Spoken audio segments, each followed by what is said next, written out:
On l'appelait la dague pâle. Un vaisseau d'une rare généalogie, une lignée de marchands rogues, une ambition née dans le vide. Des couloirs dorés, des hôtels du vide aux vitraux, un pont taillé dans un héritage mythique. Il a navigué vers les étoiles du halo, sous le commandement du capitaine Erendir Avail, dont la lignée remonte à ceux qui ont embrassé le vide pour la première fois en son nom. Mais dans l'obscurité froide du silence du dieu empereur, l'ambition n'est pas toujours récompensée par des révélations. Parfois, les étoiles répondent par la faim. Parfois, la mémoire dérive à travers le voile de Gélar. Parfois, lorsqu'un vaisseau est oublié par l'Imperium, il s'oublie lui-même. Ce n'est pas un récit de conquête, ni de trésors revendiqués, ni de monde cartographié. C'est le voyage qui n'a jamais été enregistré. Un vaisseau dont le Vox a chuchoté après avoir brûlé. Un équipage qui chantait dans son sommeil. Un nom gravé dans les échos des boîtes noires et les rêves astropathiques évités par les cartographes, traqués par le silence. C'est le dernier voyage du Pale Dagger. Fermez les yeux, écoutez les cloches. Si elles sonnent une fois, c'est un souvenir. Si elles sonnent 3 fois, n'écoutez plus. La dague pâle n'a jamais été officiellement déclarée perdue. C'est une certitude. Ces dernières coordonnées enregistrées étaient loin d'être stables, le long des franges extérieures de la dérive d'Annihilus.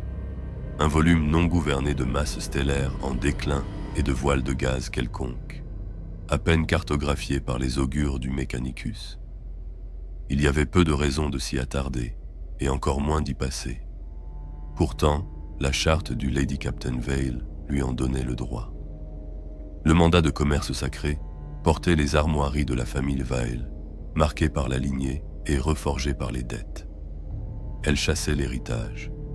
Dans les premiers échos Vox récupérés des cris astropathiques, nous entendons un calme presque cérémoniel, des rapports d'écho inhabituels dans la distorsion, des murmures de duplication dans les entrées de commande, et des rêves d'équipage se chevauchant dans les moindres détails. Ces fragments, apparemment inoffensifs, ont été ignorés lors du premier examen. Les commerçants malhonnêtes font face à des choses plus étranges et survivent. Puis vint le sommeil. 17 membres d'équipage sont entrés en stase sans ordre. D'autres ont marché sur les ponts d'observation jusqu'à ce que leurs pieds saignent. L'une d'entre elles a porté l'unité d'enregistrement du vaisseau à sa bouche et a murmuré des prières inconnues de tous les cultes. Sa voix n'était pas la sienne. Lorsqu'ils ont essayé d'envoyer un signal à la maison, le Vox s'est retourné vers l'intérieur et le vaisseau commença à tracer sa propre voie. Ils trouvèrent le trône de commandement vide. L'officier en seconde Marlowe se tenait au centre de la passerelle du poignard pâle, fixant le fauteuil vacant comme s'il s'agissait d'une énigme. Les matrices Auspex pulsaient en rythme parfait, les relais Vox clignotaient leurs messages non lus, et les serviteurs timoniers murmuraient à des autoscriptures sous leur respiration haletante. Tout fonctionnait. Rien n'était occupé. Lady Capitaine Erendira Vael n'avait pas été vue depuis 17 heures. Aucune annonce n'avait été faite. Aucun ordre n'avait été donné. Les registres internes de l'augure ont enregistré sa présence à 7h00, norme terrienne, lors d'un réglage de routine de la navigation près d'un plateau gravitationnel mineur. Après cela, silence. Sa microbile était inerte à côté du trône. Son sceau personnel reposait sur son socle. Ses codes de commande, lorsqu'ils sont interrogés, ne renvoient aucune réponse. Et pourtant, le trône était froid. Marlowe ne parla pas à voix haute, bien que sa bouche bougeât. Il avait déjà commandé à sa place. Pendant les chocs de distorsion, lors de la maintenance des plis de Gélar, mais jamais comme ça. Pas dans le silence, pas quand le vaisseau lui rendait son souffle. Il se tourna vers l'officier Vox Lyra. Son visage était pâle, assombri par les faibles bandes lumineuses qui clignotaient maintenant dans une cadence qu'elle aurait juré être familière. Elle ne croisa son regard qu'une seule fois. Elle nous a dit de ne pas la suivre si elle marchait seule, dit Lyra. Elle a dit que le pont mentirait. Marlowe se raidit. Quand? Lyra lui toucha l'oreille. Dans le cycle du sommeil, pendant l'heure de silence. C'est un protocole interdit. Elle a hoché la tête une fois. Je ne m'en suis pas souvenu, jusqu'à ce que le verre devienne noir. Il a jeté un coup d'œil vers l'écran avant. La carte stellaire s'était effondrée. Pas hors ligne, pas statique. Effondrée. Les étoiles autrefois suivies par leur guilde de chartistes n'étaient plus que des champs vides. Les coordonnées n'étaient pas résolues. Une désignation indiquait simplement « ici ». Il a donné l'ordre de verrouillage. Pont 6 à 9, scellé. La commande de la cloison principale est réglée sur le mode manuel.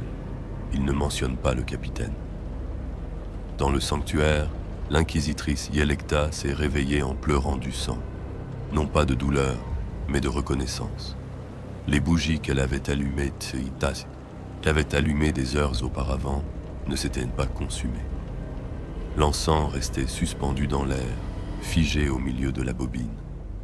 Les os de ses mains, brisés par les pénitences passées, lui faisaient mal comme elle ne l'avait pas ressenti depuis Ophélie-7. Elle se leva. Les pages de son livre d'écriture étaient tournées. Au centre du vaisseau, l'astropathe Weiss était assis seul dans la voûte hexagonale du cœur. Son lien avec l'Astronomicon s'était aminci, pas coupé, pas brouillé, juste réduit, comme s'il était filtré par une gaze. La lumière de l'empereur brûlait toujours, mais plus loin qu'elle ne l'avait jamais été. Plus troublante encore, il pouvait maintenant entendre le vaisseau. Pas son esprit-machine, pas ses systèmes. Le vaisseau lui-même. La dague pâle lui murmurait des noms, pas en gothique, pas en forme d'âme. Dans la voix de quelqu'un qu'il connaissait, une femme, morte depuis longtemps, dont il n'arrivait pas à reconnaître le visage. Il ne rompit pas le contact. Il se contenta de retenir son souffle et d'écouter. Ailleurs, les équipes de maintenance du pont 12 ont signalé une chute momentanée de la gravité. Pas un effondrement complet, juste un léger soulèvement du mouvement, comme si l'on se trouvait au bord d'un rêve. Les objets tremblaient. Des liquides se sont accumulés à l'envers. Un membre de l'équipage, le technicien Sevan, a rapporté s'être vu, complètement formé, émergeant d'un coin de rue et disparaissant dans le même virage quelques instants plus tard. Son rapport ne comportait qu'une seule ligne. Je me suis vu avant de penser à moi. Je me suis vu avant de penser à bouger. Au 3e cycle sans le capitaine, l'équipage de la passerelle avait cessé de mentionner son nom à haute voix. Marlowe s'assit sur le trône de commandement. Il ne résiste pas, mais il ne s'est jamais réchauffé. Le trône de commandement du Pale Dagger avait été transmis de génération en génération par la lignée des Vale. Le velours était depuis longtemps usé jusqu'au plastel. Les accoudoirs portaient des gravures qui n'avaient pas été faites à la main, mais à l'usage, de minuscules rainures, où les anneaux des Rendira avaient coupé pendant les rudes quarts de travail et les ordres tranchants. Le trône connaissait son propriétaire. Il ne connaissait pas Marlowe. Lorsqu'il se pencha sur le panneau de contrôle, tentant de lancer les rations de stase standard et d'assurer la rotation de l'équipage de longue veille, le système refusa l'ordre. Le refus n'était pas technique. La raison était simple. Attente d'une commande de l'occupant principal. Il n'a pas réessayé. Sous la passerelle, dans le dôme d'observation 12, le navigateur Eltinor se tenait seul, le 3e œil bandé. Il ne l'a pas ouvert. Il prétendit que le vide extérieur avait commencé à regarder en arrière. Les champs d'étoiles avaient cessé de bouger, bien que les capteurs du vaisseau aient confirmé une vitesse constante. Les relais d'images externes ne montraient qu'une brume noire, douce et ondulante sur les bords, comme du velours imbibé d'huile. Eltinor connaissait la distorsion. Il connaissait sa maladie. Ce n'était pas la distorsion.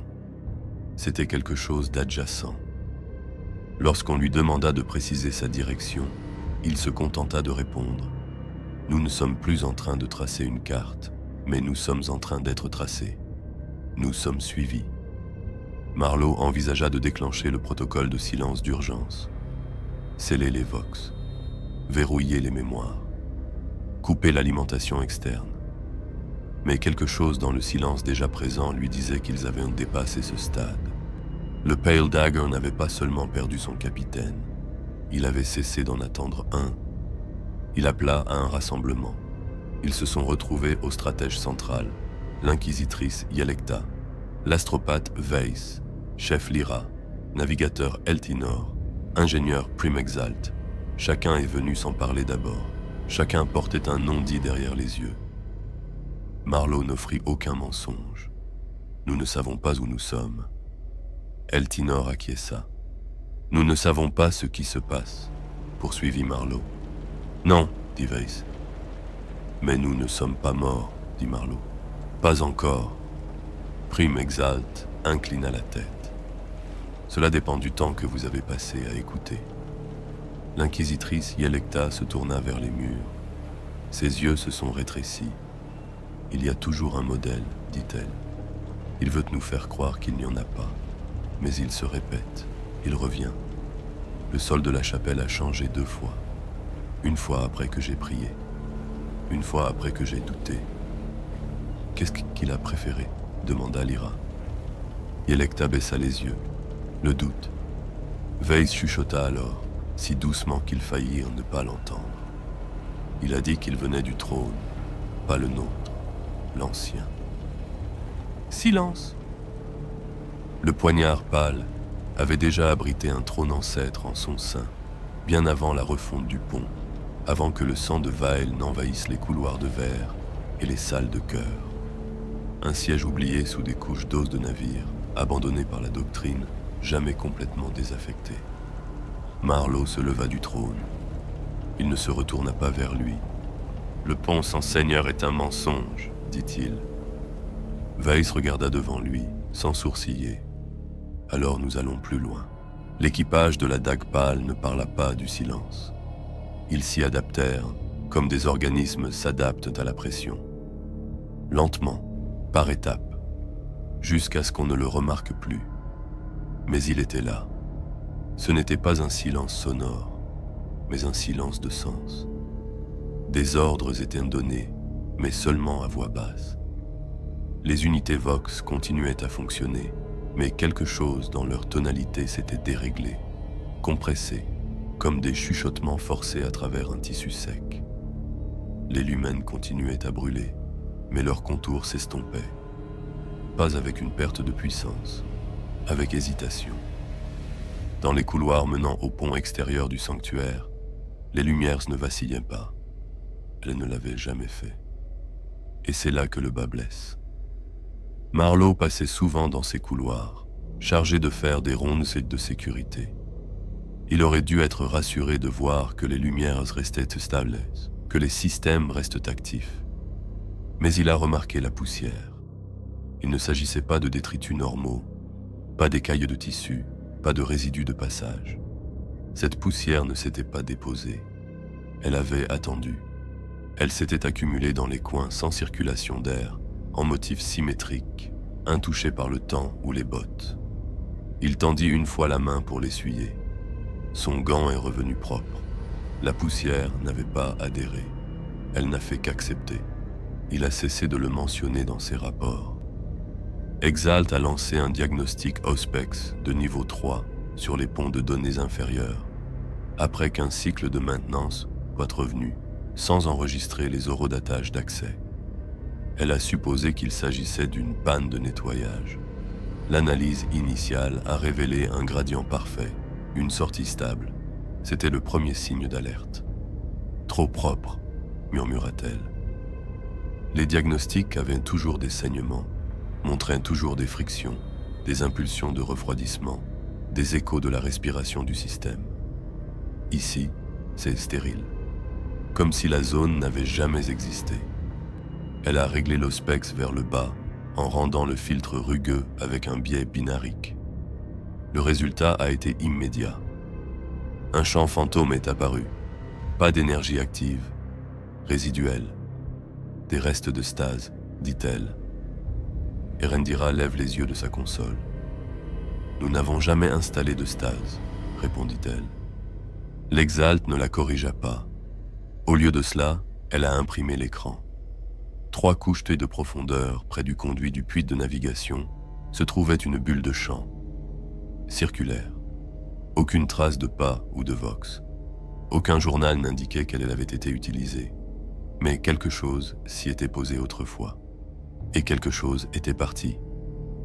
Yelekta, toujours silencieuse, se fit plus silencieuse. Elle n'avait pas parlé depuis l'incident mineur survenu près des escaliers de la chapelle. Pas de blessure, pas de complications. Mais elle était restée sur place pendant près de 15 minutes, fixant la roue dentée au-dessus de l'entrée du sanctuaire. Lorsque Marlowe l'a trouvée, elle n'a pas scellé une seule fois. Chaque chose à sa place, avait-elle alors murmuré. Maintenant, elle refusait les repas. Weiss en prit note mais ne dit rien. Il avait commencé à enregistrer les rêves de l'équipage, une tâche officieuse née d'un malaise. Ce qu'il a découvert l'a déstabilisé plus qu'il ne l'aurait cru. Aucun rêve ne correspondait. Sur 2 cycles, pour 29 membres d'équipage, aucune séquence, aucune structure, aucun point commun. Un aspirant avait rêvé qu'il marchait dans une chapelle faite de dents, les icônes étant gravées dans l'émail. Un autre s'est souvenu d'une boîte à prière, jouant un hymne qui commençait avant sa naissance et se terminait après son réveil. Une aspirante a déclaré qu'elle rêvait d'être à l'intérieur du navire, mais que le navire rêvait d'elle en retour. Weiss a transcrit chaque détail, puis il s'est mis à rêver lui aussi. Ses rêves n'avaient pas de mots. Il n'y avait que le bruit des engrenages qui tournaient sous l'os. Yelekta refusa d'entrer dans la cale du sanctuaire. Même Erendira changea. Elle se tint devant le sanctuaire du pont, avant comme devant un cercueil. Son chapelet était resté à son côté, passé dans sa ceinture, mais il n'avait pas été touché. Ses lèvres remuaient en une récitation silencieuse. Mais les versets n'étaient pas audibles. Ils n'étaient même pas prononcés correctement. Elle chuchotait les lèvres fermées. Marlowe la vit une fois, les mains légèrement posées sur l'armature du sanctuaire. Ses yeux ne clignaient pas. Une larme avait coulé sur sa joue, mais elle avait séché depuis longtemps. Lorsqu'elle s'est retournée pour leur faire face pendant les briefings, quelque chose avait changé. Sa voix était posée, sa posture était exacte, mais sa présence s'estompait, comme si elle s'était repliée sur elle-même pour éviter d'être reflétée. Lors d'une veille tardive, le réseau Vox supérieur a signalé une transmission en rafale. Rien d'audible, juste un horodatage de 7 secondes. Lorsqu'Exalt a passé l'enregistrement, la pièce s'est assombrie. Personne ne l'a reconnu. Le son n'était pas un son, c'était une pression. Il passait à travers leurs oreilles comme le souffle à travers le tissu. L'enregistrement s'est terminé. La console Vox clignota. Le nom s'afficha. Erendira. Seulement son nom. Pas de code d'origine. Pas d'identifiant Vox. Erendira ordonna une purge du système. Le nom réapparut 20 minutes plus tard, cette fois avec un suffixe. Erendira 2. Elle ne fit aucun commentaire. À la fin du 4e cycle, plusieurs bougies du sanctuaire, qui n'avaient pas été allumées auparavant, avaient fondu. Aucun membre de l'équipage n'a déclaré les avoir touchées. Leur cire coulait de côté, comme si la flamme avait brûlé à l'encontre de la gravité. L'Exalt a effectué des vérifications environnementales. Aucun changement. Pas de fuite, pas de flux d'énergie. Juste un comportement altéré.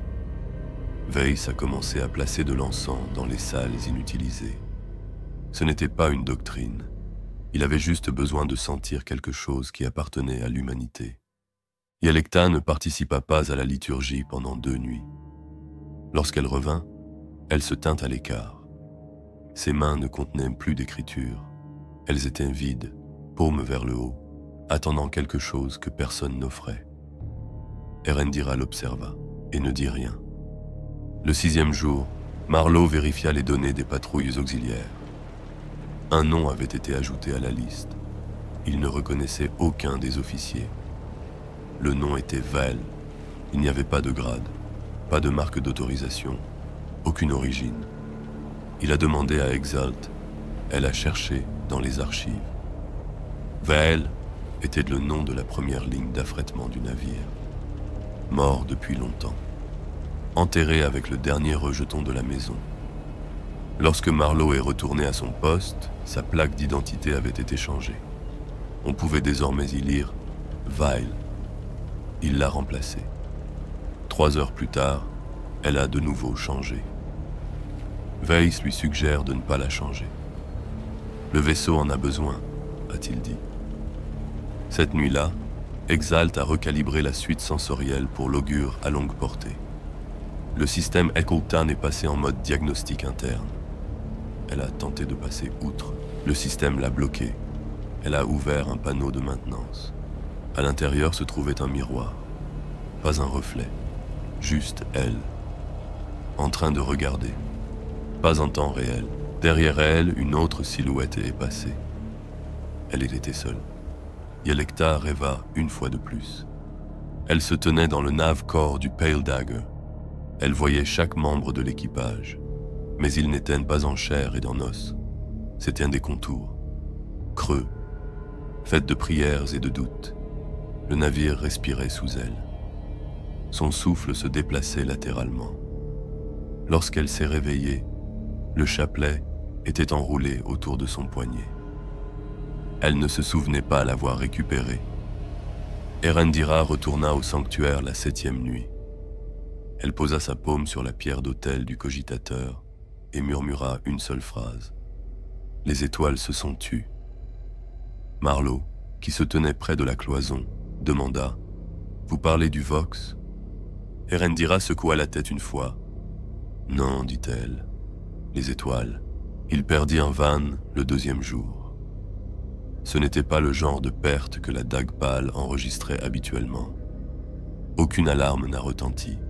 Aucune explosion Vox n'a relayé les coordonnées d'urgence. Son nom a simplement cessé d'être utile, comme si le vaisseau avait choisi de ne plus avoir besoin de lui. Varn avait été programmé pour inspecter le réseau naval extérieur, une tâche de routine. 1 heure à la tâche, sécurisée par des bottes à 2 aimants et des ancres haptiques, avec un drone de secours complet en attente. Il est parti de la porte portuaire 12, avec ses habituelles invocations marmonnées à Sainte Dirith de l'orbite en laisse. Il n'est pas revenu. Lorsque Varn ne s'est pas présenté à l'heure prévue, Erendira a ordonné un balayage passif. Aucune anomalie. Aucun signal de traumatisme. Pas de brèche. Ils ont envoyé le drone. Il atteignit facilement le réseau, traversant le halo de l'évent extérieur où le dernier ping de Varn avait été enregistré. Le drone a fait 2 fois le tour du site avant d'identifier une combinaison. Il est resté en vol stationnaire, sans attache, dérivant lentement, presque avec révérence. La combinaison était entière, non découpée, aucune perforation, aucune fracture de stress. Sa plaque vocale était désactivée. La visière avait été enlevée, pas brisée ou détachée, simplement défaite. Aucune trace du corps de Varn, aucune trace d'air, aucun résidu biologique. Exalt a analysé les images. Il y avait un moment manquant. Exactement 1 image par seconde. Un bégaiement dans les données, trop rythmé pour être accidentel. Elle a inversé le flux. L'écart subsistait. Elle a ralenti le clip d'un facteur 10. La combinaison a légèrement bougé, même à l'arrêt. Pas de ventilation du moteur. Pas d'attraction gravitationnelle. Erendira ordonna que la combinaison soit amenée. Les armuriers hésitèrent. Finalement, Marlowe l'a ramenée lui-même. Seul. Il a fermé l'ascenseur derrière lui. À son retour, il ne parla pas pendant le reste de la veille. Cette nuit-là, Yelekta se tint dans l'enceinte du sanctuaire, entourée des statues des martyrs choristes, dont la feuille d'or s'était depuis longtemps effacée. Elle ne pria pas. Elle écouta simplement. Le navire gémissait, non pas sous l'effet du stress, pas de la fatigue du métal. Il provenait de quelque part sous ces catégories. Il sonnait comme une respiration dans le fer. Marlowe a demandé l'armement des stations de maintenance. « Double garde, pas de cérémonie », a-t-il dit. Weiss a refusé. « Il n'y a pas de menace, nous ne sommes pas attaqués. » Ces mots restèrent en suspens plus longtemps que nécessaire. Exalt, la tête baissée sur sa matrice Auspex, chuchota. Le vaisseau a franchi un seuil. Nous n'observons plus, nous sommes observés. Nous sommes observés. Erendira ne dit rien. Le troisième jour, les étoiles avaient changé. Ils étaient toujours dans le même système. Et pourtant, le vide au-delà ne correspondait plus à leur cartographie. Ce n'était pas une dérive, ce n'était pas une erreur. Les étoiles étaient différentes. L'éruption familière de Chiron Delta, autrefois un phare aveuglant de lumière rouge, brillait maintenant en vert. Les nébuleuses lointaines avaient changé de teinte, adoptant des nuances qu'aucun spectre visuel ne devrait refléter. Plus inquiétant encore, certaines étoiles étaient totalement absentes.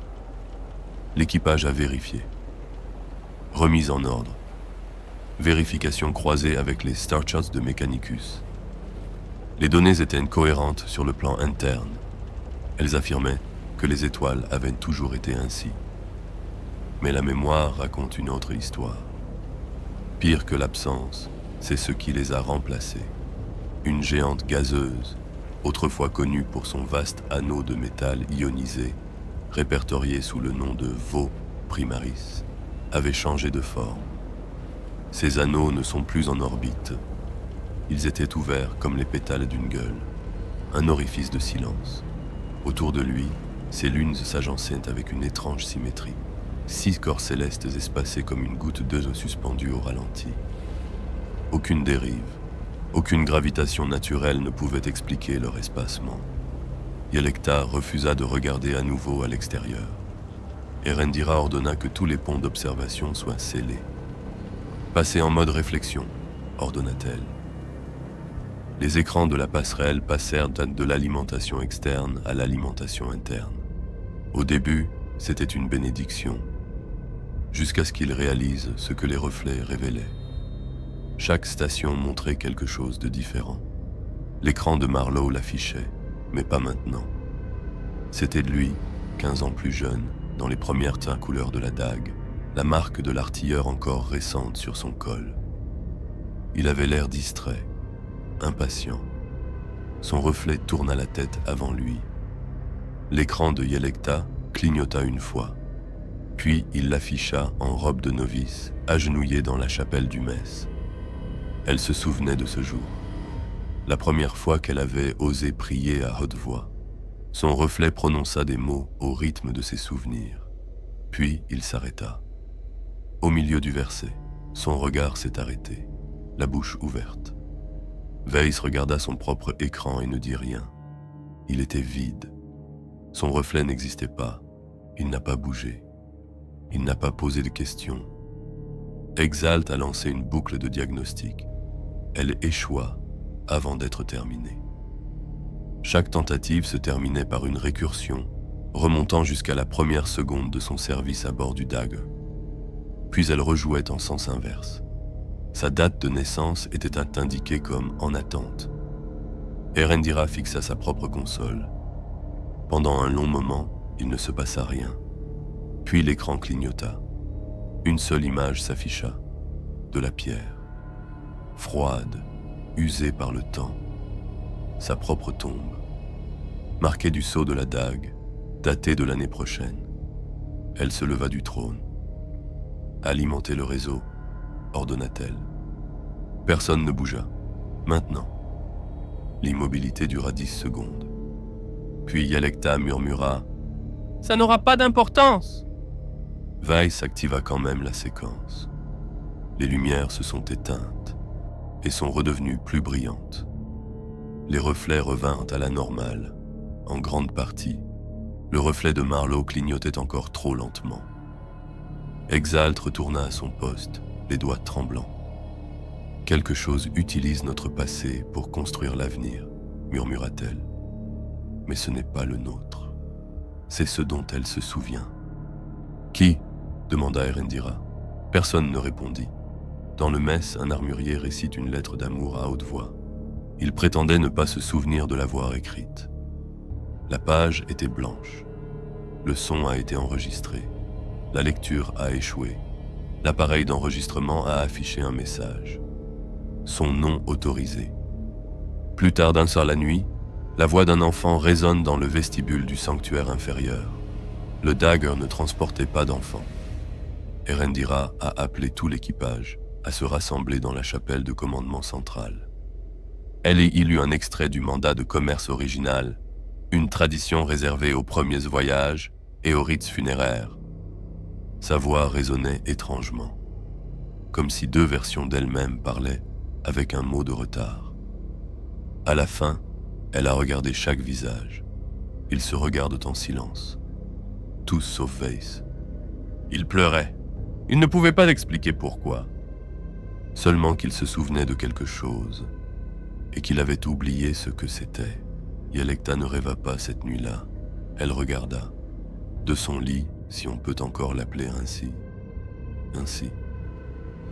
Elle fixa la faible lueur qui pulsait derrière la cloison de la chambre.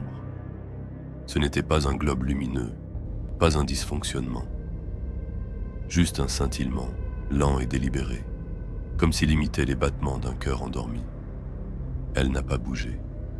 Elle n'a pas parlé. Les litanies de la vigilance dérivent dans son esprit en une lente répétition, mais elle ne les prononce pas à haute voix. La dague pâle avait cessé de récompenser la prière. Le navire ne semblait plus endormi. Il se sentait conscient.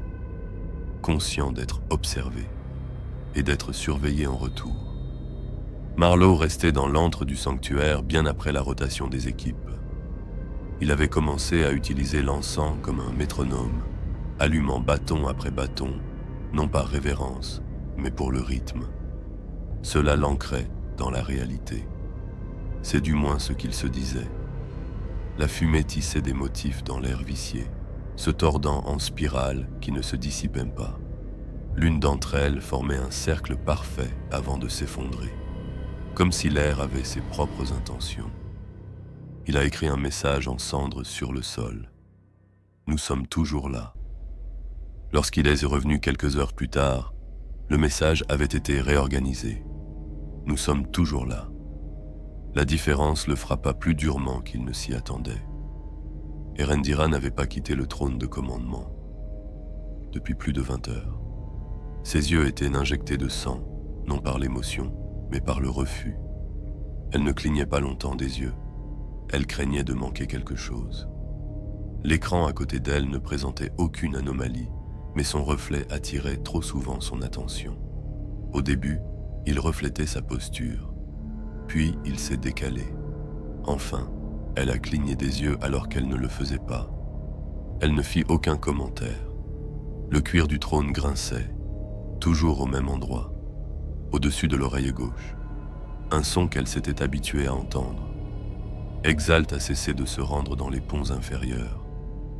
Je ne cartographie pas les boucles, leur a-t-elle dit. Je cartographie les flux. En dessous de l'anneau de chargement 3, rien ne circule. Il revient. Weiss a essayé de suivre ces données. Chaque voie d'accès menait à des sous-dossiers récursifs. Les cages d'escaliers étaient suivies comme des entités individuelles, ne faisant plus partie d'une structure, mais comme des décisions. Même les conduites de maintenance avaient plusieurs entrées pour le même point, chacune avec des horodatages différents. Il s'agit d'une fracture, a-t-il marmonné. Pas le vaisseau, la causalité. Lorsqu'il a commencé à enregistrer les noms des membres de l'équipage touchés, son ardoise de données a rempli 7 pages en 1 heure. Non pas parce que la liste était longue, parce que les noms ont changé. Une femme était répertoriée comme Lemia le matin, Miley au 3e quart, et complètement absente au crépuscule. Personne ne se souvenait de la date du changement. L'un des servants d'artillerie a annoncé le nom de l'empereur à l'envers lors d'un balayage d'étalonnage. Cela n'a pas été signalé comme une hérésie, parce que cela ne s'est jamais répété.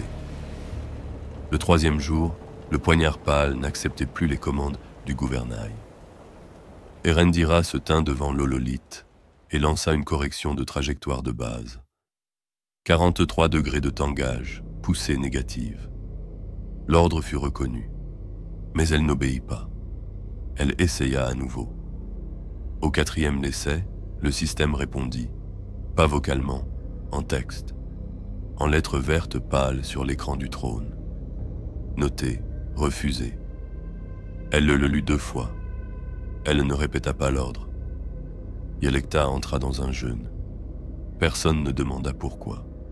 Personne n'en avait besoin. Elle traversa les ponts supérieurs en silence, son chapelet enroulé 2 fois autour de son poignet. Les perles s'étaient brisées la nuit précédente, mais elle les traçait encore. La peau se détachait du bout de ses doigts, là où il frottait des sillons imaginaires. Elle s'est assise dans la chambre du hublot et n'a pas cligné des yeux pendant 8 heures. Quand on lui a demandé plus tard ce qu'elle avait vu, elle a répondu « Un vaisseau, fait de regrets ». Personne ne lui a demandé de préciser.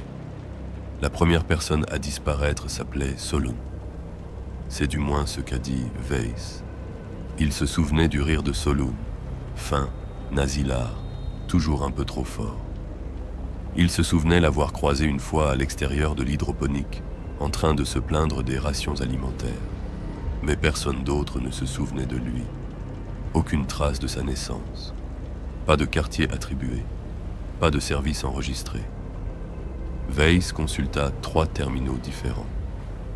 Sur l'un d'eux, le nom de Solin apparaissait en rouge.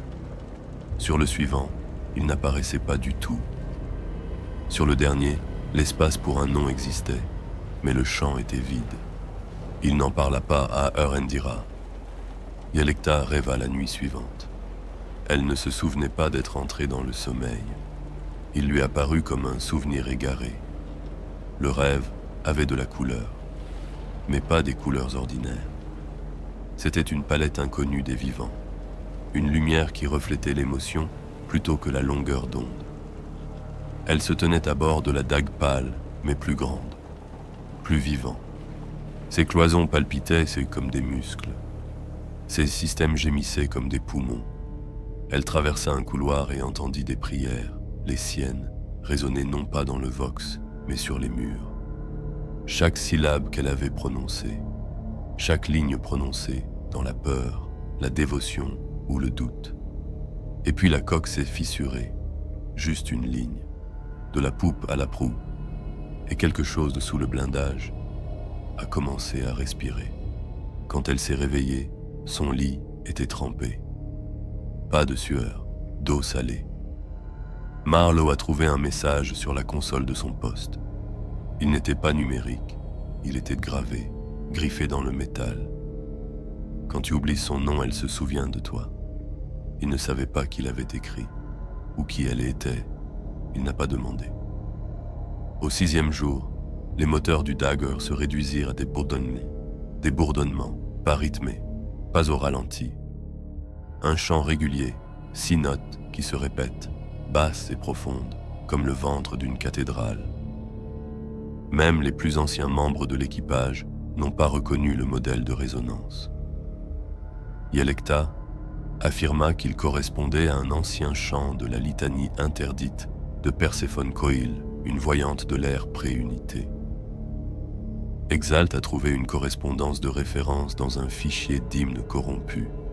Il se traduit à peu près par « Ce qui a été jeté dans le vide tourne maintenant son regard vers l'intérieur ». Erendira ne donnait plus d'ordre. Le vaisseau n'a pas désobéi. Il ne répondait tout simplement plus. Elle surveillait les écrans. Pas pour des réponses. Elle cherchait des mouvements. Une fois, sa propre image se désynchronisa. Elle se vit assise, le regard tourné vers l'avant. Puis, l'espace d'un instant, elle a cligné des yeux et son reflet a souri. Elle n'avait pas souri. Weiss entra dans le sanctuaire du moteur, malgré les protestations d'Exalt. Il resta seul dans l'obscurité ronronnante. Au bout de 30 secondes, Il s'est retourné et est reparti. Il refusa de parler de ce qu'il avait vu. Seule Yelekta le lui demanda. Elle posa une main sur son bras, doucement, sans rien exiger. « J'ai vu une version de moi-même, dit-il, plus âgé, mais pas plus fatigué, juste déçu. » Il laissa de côté la partie où l'autre version de lui avait murmuré. « Nous aurions dû nous détourner. » Plus personne ne rit. Le rire était devenu suspect. Quand il se produisait, il sonnait faux, comme une moquerie sans interlocuteur. Une fois, 2 membres de l'équipage ont gloussé doucement à une vieille blague du mess. On les a retrouvés 3 heures plus tard, dans un placard à provisions. Ils respiraient encore. Ils riaient encore, mais immobiles, les yeux ouverts, fixés sur un plafond qu'ils n'auraient pas pu voir sous cet angle. Erendira lisait les anciens journaux de bord des capitaines précédents. La plupart se terminaient par des entrées de navigation en boucle. Certains comportaient des sections effacées, des suppressions manuelles. D'autres se réécrivaient en temps réel. Elle trouva un message, à moitié enterré sous le cryptage. Il se lisait comme suit. « Si elle commence à parler avec votre voix, n'écoutez pas. La mémoire peut mentir. » Yelekta rompit son jeûne le 7e jour. Elle s'assit sous la chapelle des mains fileuses, ne mangeant rien, se contentant de boire une fiole d'huile bénite. Elle pleura pour la première fois. Pas de peur. Elle pleura le bruit qu'elle entendit sous le pont. Un seul souffle, profond, lent et très proche. La dague pâle ne dériva pas. Elle s'est penchée. C'est le mot que Weiss a utilisé en premier, et il s'est accroché à eux par la suite, prononcé avec l'incertitude d'un homme qui fait confiance aux instruments, mais pas à ce qu'ils impliquent. Sa coque n'a pas enregistré de mouvement. La télémétrie du Voidscan ne signalait aucune déviation. Pourtant, toutes les stations étaient d'accord. L'axe du vaisseau s'était incliné de moins d'1 degré, comme s'il était attiré vers le bas sur un plan qui ne devrait pas exister. Les étoiles à l'extérieur avaient commencé à perdre leur séquence. Erendira le remarqua la première. L'éruption de la naine rouge, qui avait marqué la frange extérieure, s'était figée, suspendue dans une pause lumineuse, comme une bougie au milieu d'un scintillement. Une autre paire binaire, l'une jaune, l'autre verte, avait inversé sa rotation. Les cogitateurs de navigation refusèrent de répondre aux questions en gothique impérial. Ils sont revenus à une syntaxe binarique enregistrée pour la dernière fois lors du grand nettoyage. Exal traduisit un glyphe à la fois, mais chaque fois qu'elle arrivait à la fin d'une phrase, celle-ci se déformait. « Le chemin se trouve à l'intérieur », traduisit-elle avant de marquer une pause. Le même glyphe indiquait maintenant « La blessure se trouve à l'arrière ». « Attendez », murmura-t-elle, ne sachant pas à qui s'adressait cet ordre. Personne sur le pont ne la contredit. Le silence n'était plus la paix. C'était quelque chose de retenu. Erendira se tenait devant l'hololithe, les mains croisées dans le dos. Elle regardait la projection du dagre en orbite, mais ses yeux ne cessaient d'accrocher quelque chose d'autre. Son reflet, dans le verre inférieur. Il n'était pas retardé. Pas tout à fait. Il bougeait en même temps qu'elle, mais le rythme n'était pas le bon. Son double clignait plus lentement. Sa mâchoire s'est serrée trop tard. Il a souri une fois. Elle n'a pas souri. Weiss s'est occupé de la station vocale. Pas de signal de retour. Pas de statique. Les canaux externes s'étaient condensés en une seule impulsion. Elle se répétait toutes les 6 secondes, comme un battement de cœur lent et humide. Ce n'était pas un appel. Ce n'était même pas un cri. C'était une présence. Sous le pont, les choses ont changé plus rapidement. Les prières de Yelekta ont changé. Elle ne récitait plus à haute voix. Ses lèvres bougeaient, mais seulement par mimétisme, comme si les mots avaient été prononcés pour elle. Ses perles se sont cassées il y a des heures, mais ses doigts tracent toujours le motif, la peau se craquelant à force d'être répétée. Marlowe s'assit sur un coin de cloison, fixant une ardoise vierge. C'était censé être un tableau de service. aucun des noms n'avait plus de sens. Certains étaient familiers, mais dans le mauvais contexte, Sœur Alta, morte il y a 5 ans, qui figure maintenant sur la liste des patrouilles du Metz. L'officier artilleur Laïs, qui a été affecté à un autre navire, est indiqué pour l'entretien des latrines. Un nom réapparaissait toutes les quelques minutes. Villec. Il ne figurait pas dans les archives de l'équipage. Il ne l'avait jamais été. Pourtant, Weiss l'a vu près de la galerie d'observation. Une fois, il est passé devant le Metz. Et une autre fois, il se tenait tranquillement dans le vestibule du sanctuaire. Chaque fois qu'il regardait, il disparaissait juste au coin de la rue. À la 5e rotation, la dague pâle a réagi à quelque chose. Ce n'était pas un signal, ce n'était pas une interférence de distorsion. C'était une présence, une forme de pensée qui dépassait l'entendement, une pression contre l'idée du silence. Puis vint la forme. Suspendue dans le vide devant eux, non marquée par l'attraction gravitationnelle ou l'alignement stellaire, une structure flottait. Elle n'était pas grande, elle n'était pas imposante, juste impossible. À peu près ovale, légèrement affaissée à l'une de ses extrémités.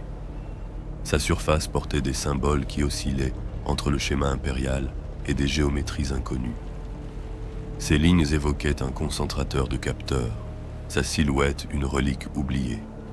Les plus anciens d'entre eux le comparaient à un fuseau de données de classe Arc, quelque chose qui datait des premiers temps de l'expansion du Mechanicus, lorsque les balises de vide étaient cultivées et non construites. Le vaisseau s'arrêta, pas sur ordre du moteur. Il s'arrêta simplement. Exalt se détourna de sa console, sa voix se brisa. « Capitaine, nous n'allons pas initier ce vecteur. » Erendira hocha la tête une fois, ne quittant pas le hublot du regard. Elle l'est. Qui? Il n'y eut pas de réponse. L'Exalt ne répéta pas sa question. La structure, appelée plus tard le fuseau, n'émettait rien. Pas d'écho-vox, pas d'impulsion de signal. Pourtant, la dague y répondait comme un enfant fidèle. Pas d'alarme, pas d'affichage de menace. Seulement une intention absolue. Ils ne sont pas montés à bord. Aucune équipe n'a été formée. Aucune trappe n'a été préparée. Aucun rite n'a été récité. Au lieu de cela, ils ont déployé un drone. Reconnaissance de base, Auspex équipé, mémoire scellée. Il a été programmé pour surveiller le blindage extérieur, recueillir des données magnétiques et revenir. Il n'a jamais franchi l'arche. La vidéo montrait la brèche, une simple ouverture, pas d'iris, pas de couture mécanique, juste une déchirure dans l'espace en forme d'arche. Alors que le drone s'en approchait, ses lentilles ont commencé à se brouiller. Les capteurs de sa coque se sont mis à fonctionner. Puis rien. De l'électricité statique. Son noyau de données est revenu corrompu. Mais le drone lui-même ne revint pas du tout. Erendira examina les images manuellement, ralentissant chaque image. Une seule image était restée intacte. Un seul glyphe, gravé sur la lèvre supérieure de la brèche. Une ligne courbée, une spirale incomplète. Yelekta sursauta en le voyant.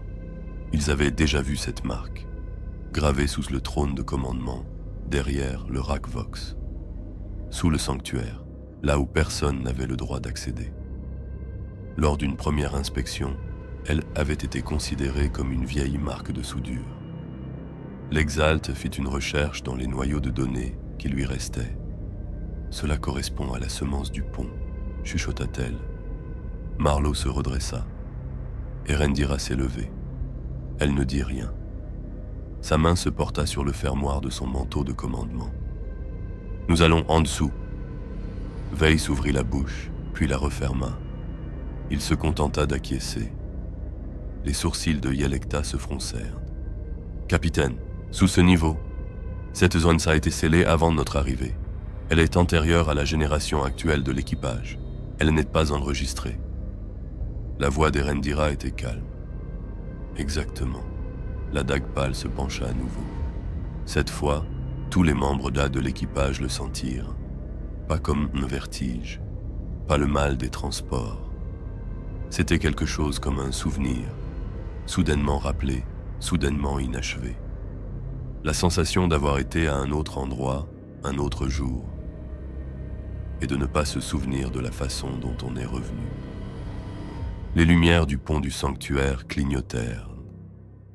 Marlowe passa devant un miroir près de la caserne et n'y vit rien, pas même la pièce, juste une lumière blanche. Yelecta se retrouva dans l'armurerie sans y avoir marché. Elle tenait toujours son missel. Elle le laissa tomber. Il n'a pas touché le sol. L'Exalt verrouillait toutes les portes. La dague les déverrouillait. Dans les couloirs brûlait de l'encens que personne n'avait allumé. Quelqu'un fredonnait des sons aigus, essoufflés, de plus en plus forts. Les haut-parleurs étaient éteints. L'équipage se rassembla près de la cage d'escalier centrale où le trône de commandement s'étendait vers le bas à travers les ponts principaux. Le mur de la cloison présentait un mince joint vertical. Erendira y posa la paume de sa main. Pas de panneau d'accès, pas de mécanisme. Pourtant, elle s'ouvrit. Un puits étroit et lisse, sans forme, comme s'il avait été sculpté à partir d'une seule pensée. La descente les mènerait à travers la plus ancienne mémoire de la dague. Erendira se retourna vers l'équipage de la passerelle. « Je ne vous donnerai pas d'ordre. » Yelecta s'avança. « Nous savons. » Et ensemble, ils commencèrent à descendre. Il y avait quelque chose sous le pont, pas au sens architectural du terme. Il n'y avait pas de câble, pas de piliers, pas de pylône de données fixés là où l'œil pouvait suivre, mais en termes de présence. Une racine, invisible mais tangible, s'enfonçait dans les strates de la dague pâle comme une graine qui aurait germé à l'envers, poussant vers le bas plutôt que vers l'extérieur. Elle se déplaçait à travers les conduits sacrés et les puits de chuchotement, rampait le long des niches oubliées des sanctuaires et des artères d'entretien scellées. Elle ne se déplaçait pas en mouvement mais en mémoire, exhalant des pulsations qui n'étaient pas des sons mais des poids. Personne ne l'a vue. Pourtant, tout le monde ressentait son passage. Le navire était devenu un berceau. Ce qui avait été un vaisseau de plâtre, d'ordonnances, de circuits sanctifiés et de foi avait commencé à se replier sur lui-même. Couche après couche, la dague tissait la pensée en alliage. Elle digérait son passé. Plus encore, il intériorisait les membres de l'équipage eux-mêmes, enroulant leur liturgie et leurs regrets dans ses côtes. Le navire n'était pas hanté, il était en train d'éclore. La première secousse s'est produite sans alerte. Un vieux sanctuaire serviteur dans la cathédrale du milieu de la coque n'a pas redémarré après son 3e cycle d'agenouillement. Son autocantine tournait en boucle indéfiniment, murmurant dans un dialecte mort répertorié pour la dernière fois sur Lysentos Prime vers M37. Son unité vocale bourdonnait au rythme d'un chant qui n'avait jamais été téléchargé. Ses optiques, laiteuses et irrégulières, se mirent à clignoter des symboles qui n'avaient jamais appartenu au lexique du Mechanicus. Curieux, le tech acolyte Exalt s'approcha pour redémarrer manuellement le cœur de l'appareil. Mais sa chaîne de code fut écrasée à l'instant où ses doigts quittèrent les touches. Pas rejetée, réécrite. Sa phrase de passe avait été transformée en hymne. « Qu'est-ce que la pourriture de l'Omnicia » murmura-t-elle, sans toutefois achever sa pensée. Weiss, qui se tenait à la porte du transept, avait également vu le changement. « Ce n'est pas un dysfonctionnement, dit-il. C'est une superposition, répondit Exalt, en lisant le fil de runes sur son ardoise. Une boucle récursive, faite de données, que nous n'avons jamais saisies. Weiss hocha la tête une fois, lentement. Ce n'est pas un échec. Marlowe les rejoignit depuis la mezzanine supérieure, le pas plus lourd que d'habitude, non par fatigue, mais par reconnaissance. Ce n'est pas une punition, dit-il. Alors qu'est-ce que c'est ? Demanda Weiss. L'expression de Marlowe ne changea pas. L'émergence. C'est à ce moment-là que les ponts inférieurs ont cessé de répondre aux requêtes de l'interface. Ils descendirent sous le pont 10, abandonnant les canaux Vox qui ne renvoyaient que des boucles de rétroaction chuchotées. Sous les couloirs connus, au-delà des cryptes auxiliaires et des trappes dorées scellées depuis la dernière resanctification de la dague, ils trouvèrent quelque chose qu'ils n'étaient pas censés trouver. Au niveau de la cloison 34, les murs portaient des gravures. Pas des gravures classiques, pas même des griffures de cultistes. Les glyphes avaient été gravés trop profondément et trop doucement. L'un d'eux en particulier, un long ovale entouré d'encoches radiales, les attira vers l'avant. Erendira le toucha en premier. Dès que ses doigts effleurèrent le sigil, le mur se mit à pulser. Pas de chaleur, de mémoire. Son ardoise s'éteignit. Aucun journal n'a été enregistré après ce moment. Plus tard, elle décrira cette sensation comme étant lue par quelque chose de plus ancien que l'esprit machine du vaisseau. Quelque chose derrière, en dessous. Yelekta demanda « Qu'est-ce que c'est ?» Erendira ne répondit pas immédiatement. Elle étudia la forme, sentit sa résonance. Puis, d'une voix dépourvue d'incertitude, elle dit « La porte du pont Semence ». Marlowe tourna la tête. « Le quoi ?» Elle croisa son regard, les yeux trop calmes. L'esprit avant que le vaisseau n'ait un nom. Il fit une pause, les lèvres s'écartant légèrement. Puis il ajouta, comme s'il se souvenait d'un nom enfoui, « La graine du pont ». Erendira ne le corrigea pas. Ils franchirent le seuil. Le couloir changea immédiatement. Là où le plastel soutenait leurs bottes, le sol cédait légèrement, comme une trame dermique assouplie. Les murs scintillaient faiblement, parcourus de veines bioluminescentes, qui irradièrent des couleurs n'appartenant à aucune bande diagnostique connue. Violet pâle, vert meurtri, bleu d'étoiles noyées. La lumière n'éclairait pas le chemin. Elle révèle la proximité. Plus ils s'approchaient de certains fils, plus ceux-ci devenaient vivants. L'air s'épaissit, pas étouffant, pas chaud, juste lourd. Un poids pressé dans leurs poumons qui leur donnait l'impression d'inhaler de la mémoire. Yelekta commença à réciter le cantique de la vue émergente sous sa respiration. Son chapelet cliquetait doucement entre ses doigts gantés, les pierres étant chaudes là où elles auraient dû être froides. Weiss fit une pause. Le métal du mur ondula faiblement, et dans son reflet, il vit son visage. Mais vieilli, durci, une version de lui-même qui avait fait un choix différent. Le couloir s'inclina, pas tourné, courbé, comme si la réalité avait appris à respirer différemment. À son extrémité se trouvait une chambre. Elle avait été circulaire, mais pas d'une manière qui respecte la géométrie. La courbure se modifiait légèrement au fur et à mesure que l'on regardait, créant un vertige non pas des yeux, mais de la certitude. Pas d'angle, pas de centre. Pourtant, quelque chose trônait au milieu. Quelque chose qui n'a pas été construit, mais qui a grandi. Une forme qui n'est ni un trône ni un autel, bordée d'appendices ressemblant à des racines et striée comme des vertèbres. La graine pont. Elle pulsait lentement, presque imperceptiblement. Mais le rythme correspondait à leur respiration. Chaque rythme d'inspiration, chaque torsion de paupières, chaque changement musculaire subtil, ils se synchronisaient tous avec lui. Elle était plus que vivante. Il était conscient. Erendira s'avança. Ses pas ne résonnèrent pas. La chambre atténuait toute rétroaction. Elle posa sa main sur la graine. La chambre inspira. Pas métaphoriquement. Les murs se rétractèrent légèrement, comme des poumons se remplissant de la présence d'un autre. Une voix a suivi, pas d'origine. Pas audible au sens habituel du terme. Elle s'est faufilée dans l'air comme une résonance. Elle se souvient.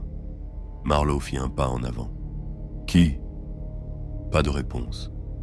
Au lieu de cela, la voix revint dans le timbre d'Erendira, mais déformée, comme si sa voix se souvenait mal. « Tu as toujours été le second. Tu as suivi. Tu as écouté. » Elle portait la carte, Tu as porté le poids. Les yeux de Weiss s'écarquillent. Ce n'est pas le vaisseau qui parle. Yelecta murmura. C'est l'avant. Marlowe demanda. L'avant de quoi? Erendira dit. De la désignation. Des symboles fleurirent sur le sol, des glyphes, des noms, des prières inachevées. La lumière traça leurs contours. Certains noms restaient stables, d'autres vacillaient et mouraient. Tous faisaient partie de l'équipage. Aucun n'était encore en vie, aucun n'était inscrit au registre.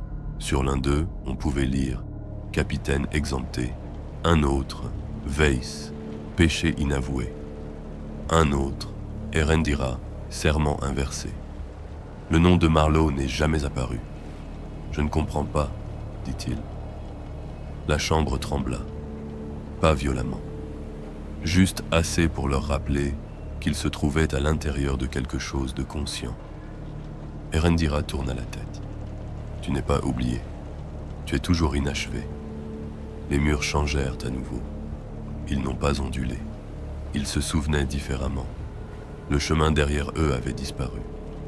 Un couloir s'étendait maintenant de la chambre, bordé d'images, photographies, vieilles empreintes vidéo, lieux que personne n'avait visités, événements que personne n'avait vécus. Une chambre, le placard à prière d'un enfant, un monastère en flammes, une épave de croiseurs remplie de fumée dorée, tous familiers. Aucun ne se souvient. Le vaisseau se souvient de nous, dit Weiss. Yelecta chuchota. Nous sommes en train de rêver. Ils marchèrent. Ils sont passés devant une vieille chapelle remplie de statues de personnes qui n'étaient pas encore mortes. Une voûte de données contenant des boîtes noires avec leur voix à l'intérieur. Une cellule de méditation où Yelecta s'entendait crier dans des langues qu'elle n'avait jamais apprises. Erendira s'arrêta devant une cloison qui n'existait pas quelques instants auparavant. Derrière elle, la lumière vacillait comme une étoile mourante. Elle l'ouvrit à l'aide d'un glyphe qu'aucun d'entre eux ne lui avait vu apprendre. À l'intérieur, le pont d'origine, mais plus vieux, détérioré, couvert de cendres sanctifiées et d'encens éteint. Les écrans morts scintillaient d'électricité statique. Le trône de commandement était vide, inoccupé. Marlowe s'avança et se figea. Le trône était occupé par lui-même, plus vieux, creusé, la peau pâle, pas pâle comme un cadavre, pâle comme la mémoire, comme si le temps avait oublié de le soigner. Il ne bougeait pas, il était simplement. Erendira s'approcha. « C'est le prix à payer, dit-elle. » Marlowe secoua la tête. « C'est un mensonge. »« Non, dit-elle. C'est un souvenir. Le Dagger ne tue pas son équipage. Il les recueille. Il les préserve non pas tels qu'ils sont, mais tels qu'ils auraient pu devenir. » Yelecta s'agenouilla, vaincu.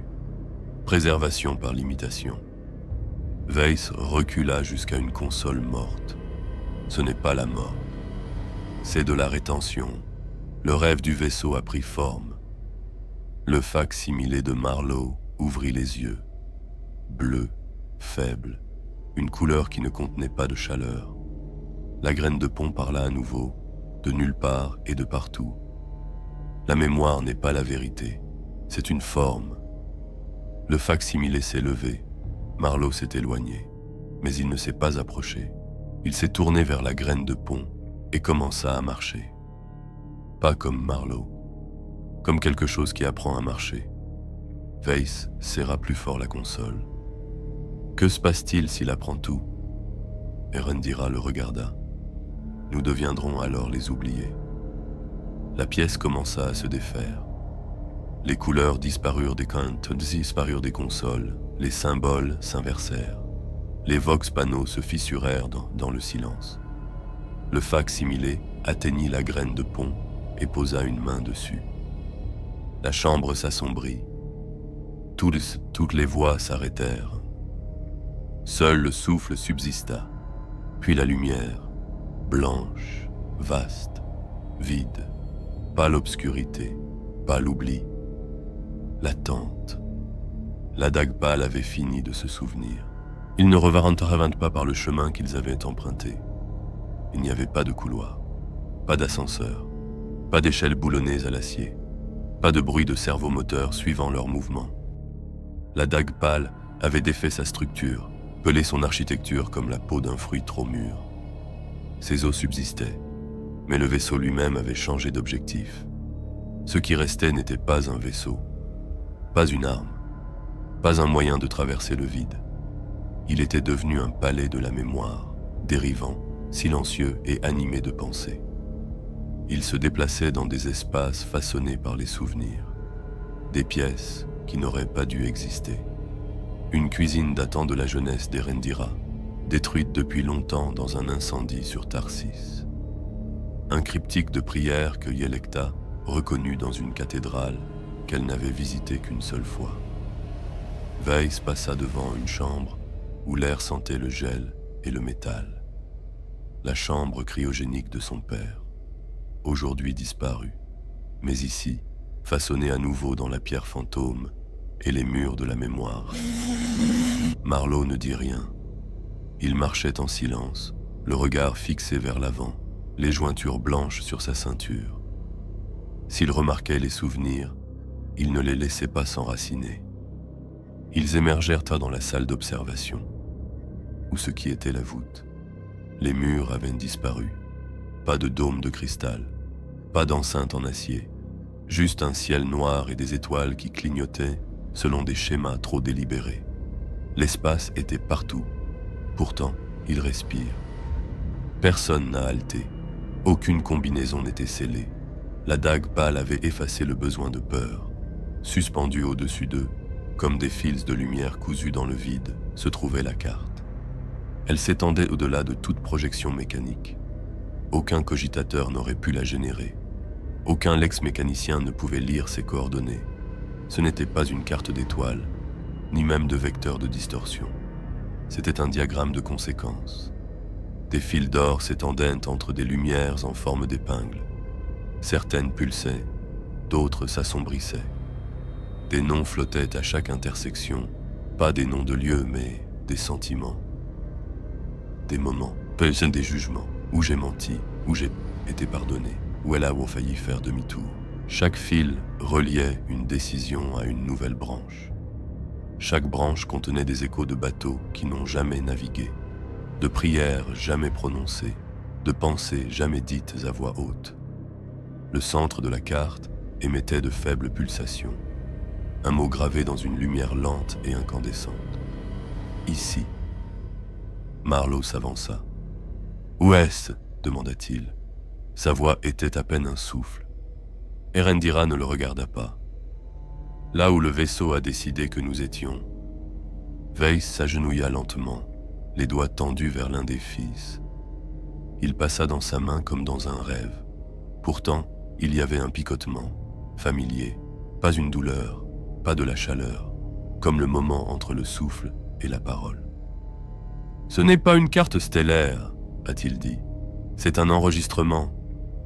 Une carte de nous, chuchota Erendira. Pas où nous sommes allés, ce que nous sommes devenus. » Yelekta s'approcha d'elle. Son souffle tremblait, tandis qu'elle regardait vers le haut. « Nous sommes si nombreux, dit-elle. Chaque étape a été tracée, chaque échec éclairé. » Elle pointa du doigt un faisceau de lumière vers le bord gauche de la carte, une toile étiquetée, où elle a choisi le silence. Erendira suivit son regard. Sa mâchoire se serra. C'était le mien. Plus loin, une autre jonction brillait. Où il est resté? Ils trouvèrent que la mémoire de Marlowe brûlait dans une faible lueur ambrée. Il n'a pas détourné le regard. D'autres noms sont apparus. Pas des noms de personnes, mais des intentions. Quand nous l'avons presque entendu. Quand la foi a vacillé, mais n'a pas été brisée. Là où le capitaine s'est souvenu qu'elle était aimée. La carte s'est déplacée, mais aucun vent n'a bougé. Les lumières se sont réorganisées, traçant de nouvelles lignes, des futurs qui n'avaient pas encore eu lieu. Un chemin se termina dans le silence. Un autre se dissout au milieu de la ligne. Mais l'un d'entre eux s'incurvait vers le centre. Weiss toucha à nouveau ce fil. Il brûla en bleu. Erendira s'avança, les yeux fixés sur un point de lumière grandissant. Une nouvelle entrée est apparue. Là où nous nous sommes éloignés. Elle la toucha. La carte a réagi. Des fils se réalignèrent. Des constellations entières disparurent, comme si elles n'avaient jamais été dessinées. Un couloir de mémoire s'effondra. Le vaisseau a tremblé une fois, sans violence, comme une expiration. La luminosité de la carte diminua. Yelekta recula. « Si nous restons, dit-elle, tout cela demeure. Nous devenons permanents, fixés dans son histoire. » Marlowe regarda Erendira. « Et si nous partons ?» Weiss fixa l'obscurité. « Il nous oublie. » Erendira acquiesce. « Mais nous nous en souvenons. » Marlowe hésita. Puis il dit « Ça suffit. » La chambre a répondu. La lumière commença à diminuer. Les étoiles s'estompèrent. La carte se recroquevilla sur elle-même, se pliant comme de l'encre imbibée dans un vieux parchemin. Un dernier fil brillait plus que tous les autres, là où nous avons choisi de ne pas rester. Une porte est apparue à côté d'eux. Pas mécanique, pas en acier. Elle ne portait ni boulon ni sigle, simple, étroite, droite. Du vieux bois, fissuré par le temps. Le genre de porte que l'on peut trouver dans une maison d'enfance depuis longtemps reconquise par la terre. Elle s'ouvrit sans bruit. Le pont attendait au-delà. Restauré. Les lumières lumières des consoles clignotent. Les instruments ronronnaient en mode veille. Pas d'alarme, pas de sang. Le trône restait vide, silencieux, comme s'il n'avait jamais été touché. La dague pâle était revenue à son état antérieur, pas identique. Elle ne faisait pas semblant, juste en attente. Erendira entra la première. Elle se dirigea vers le trône de commandement. Elle ne s'assit pas. Elle posa son sceau sur la console. Il ne l'a pas rejeté. Il n'a pas brillé. Elle a simplement disparu, absorbée. Marlowe s'est approché d'elle. Il ne dit rien. Il comprenait maintenant. La dague pâle ne serait pas retrouvée. Pas grâce aux cartes de distorsion, ni par les échos. Seulement par la mémoire. Seulement quand quelqu'un, quelque part, rêverait d'un vaisseau et l'appellerait par un nom qu'il ne se souviendrait pas d'avoir appris. Derrière eux, Yelekta déposa son dernier ex-voto sur le sol. Pas de sanctuaire. Juste une petite lumière qui vacillait doucement. Elle ne l'a pas allumée. C'est le vaisseau qui l'a fait. Weiss ouvrit une dernière fois l'unité Vox. Encore des parasites, doux comme la marée contre la pierre. Il le porta à son oreille et attendit. Un murmure se fit entendre. Pas sa voix. Pas celle du vaisseau. Quelque chose juste à l'extérieur. Si vous entendez les cloches, ne répondez pas au troisième. Il a fermé l'unité. Les systèmes du poignard pâle s'arrêtèrent. Le sanctuaire éteignit ses propres bougies. La bobine du moteur s'est mise en veilleuse. Une dernière voix résonna, nulle part et partout. La lumière de l'empereur brûle toujours, mais pas dans cet endroit. Ils s'engagèrent dans le couloir. La porte se referma derrière eux et la dague pâle dormait.